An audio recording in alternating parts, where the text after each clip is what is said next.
These tuxedoed waddlers are emperor penguins. You may not know it, but these semi-aquatic birds are some of the most dedicated parents in the animal kingdom.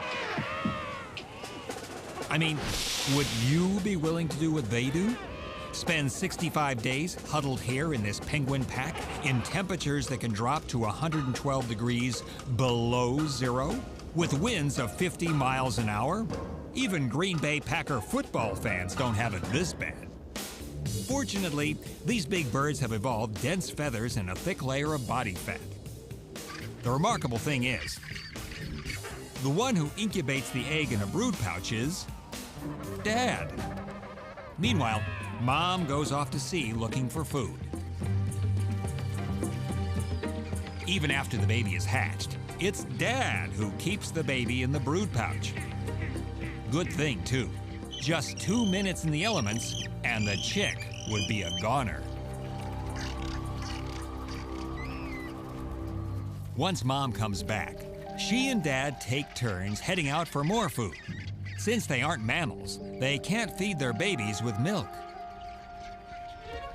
Instead, they have to make long, often arduous treks to fishing holes, where they can be faced with huge, hungry, up to 1,300-pound leopard seals.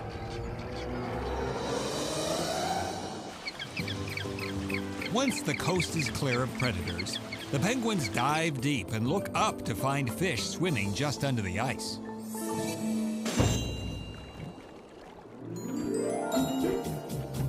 They're impressive predators, and equally impressive at evading predators.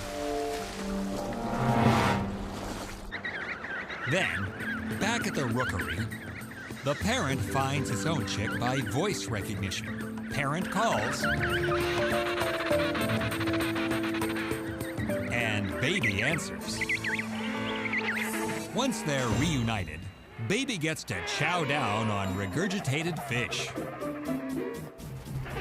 As the baby grows up, Mom and Dad eventually hunt for its nourishment together. So, remember that huge, seemingly anonymous group of emperor penguins? Well, groups like that are made up of committed parents working in tandem. Great parents. Lucky kid.